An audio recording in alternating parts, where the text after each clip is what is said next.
ആലപ്പുഴയിലെ തലപ്പൊക്കമുള്ള CPIM-ന്റെ നേതാവാണ് ജി സുധാകരൻ. അദ്ദേഹത്തെ തേജോവധം ചെയ്യാൻ കിട്ടുന്ന ഒരവസരവും പാഴാക്കാത്ത വ്യക്തിയാണ് CPM-ന്റെ ആലപ്പുഴ ജില്ലാ സെക്രട്ടറിയായ ആർ നാസർ. കൃത്യമായി പറഞ്ഞാൽ ജി സുധാകരൻ പച്ചയ്ക്ക് വിളിച്ചു പറയുന്ന പാർട്ടിക്കുള്ളിലെ കാര്യങ്ങൾ ഒരു കുടിപ്പകയോടെ മനസ്സിലെന്നും വൈരാഗ്യ ബുദ്ധിയോടെ കാത്തു സൂക്ഷിച്ച വ്യക്തിയാണ് ആർ നാസർ. അതുകൊണ്ട് തന്നെ ജി സുധാകരനെ ഒരു സമ്മേളനങ്ങളിലും പങ്കെടുപ്പിക്കേണ്ട കാര്യമില്ല എന്ന് ആർ നാസർ ഒറ്റയ്ക്ക് അങ്ങ് തീരുമാനിച്ചു.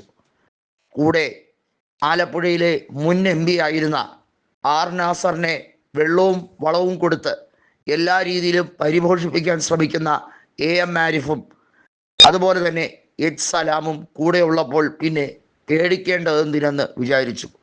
എന്നാൽ ജി സുധാകരനെ എപ്പോൾ വേണമെങ്കിലും കോൺഗ്രസിലേക്ക് എത്തിക്കാൻ ചങ്കൂറ്റമുള്ള നേതാക്കളുണ്ട് എന്നുള്ള കാര്യം ആർ നാസർ അങ്ങ് മറന്നേ പോയി. ജി സുധാകരൻ കോൺഗ്രസിലേക്ക് എത്തിയാൽ ഇനിയൊരു അംഗത്തിനും ബാല്യമുണ്ട് എന്ന് വ്യക്തമാക്കുന്ന സാഹചര്യത്തിലേക്ക് കാര്യങ്ങൾ ഉരുത്തിരിഞ്ഞു വരികയാണ്.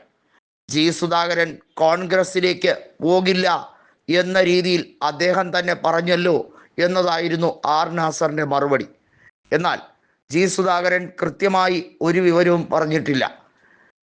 തന്നെ കാണാൻ വന്ന KC വേണുഗോപാൽ രാഷ്ട്രീയ കാര്യങ്ങളാണോ ചർച്ച ചെയ്തത് എന്ന് കൃത്യമായും മാധ്യമങ്ങൾ ചോദിച്ചപ്പോൾ അദ്ദേഹം ഭംഗ്യന്തരേണ മറുപടി പറഞ്ഞത് എന്താ KC വേണുഗോപാൽ CPIM-ലേക്ക് വരുമോ എന്നതായിരുന്നു.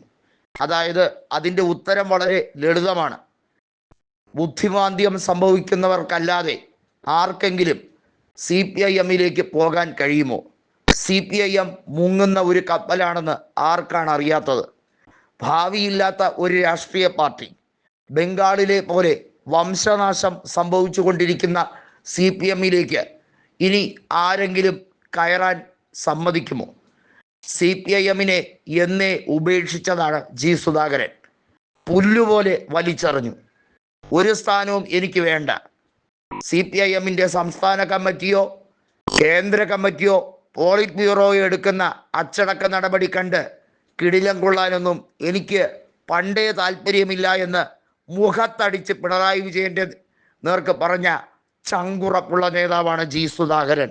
അതുകൊണ്ട് തന്നെ ഈ ആർ നാസറിനെ പോലുള്ള കുറേ എണ്ണം ഇത്തൽ കണ്ണികളായി പാർട്ടിയിൽ വലിയ തോതിൽ വലിഞ്ഞു കയറി ഞെളിഞ്ഞിരിക്കുന്നത് കണ്ട് ജി സുധാകരന് ഒരു പുല്ലും തോന്നില്ല. അങ്ങനെ ആരെങ്കിലും കോൽമയിര് കൊണ്ടാൽ അത് വെറും ജൽപ്പനം മാത്രമാണെന്ന ജി സുധാകരൻ്റെ ഒരൊറ്റ വാക്ക് മതി അദ്ദേഹത്തിൻ്റെ നിലയും വിലയും അദ്ദേഹത്തിൻ്റെ പ്രൗഢിയും എന്താണെന്ന് അളക്കാൻ. ആലപ്പുഴയിൽ ജി സുധാകരനോളം പകരമായ ഒരു നേതാവ് ഇനിയുള്ള നൂറ്റാണ്ടിൽ ജനിക്കാൻ CPIM-ൽ പോകുന്നേയില്ല എന്നതാണ് വാസ്തവം. സാക്ഷാൽ VS അച്യുതാനന്ദൻ്റെ ക്യാബിനറ്റിൽ മന്ത്രിയായി, അതിനുശേഷം പിണറായി വിജയൻ്റെ ക്യാബിനറ്റിലും മന്ത്രിയായി. ജി സുധാകരനേക്കാൾ തലപ്പൊക്കമുള്ള ഒരു നേതാവേ ആലപ്പുഴയിൽ ഉണ്ടായിരുന്നുള്ളൂ. ഇപ്പോഴും അദ്ദേഹം ജീവിച്ചിരിപ്പുണ്ട്. അദ്ദേഹത്തിൻ്റെ പേരാണ് വേലിക്കകത്ത് ശങ്കരൻ അച്യുതാനന്ദൻ.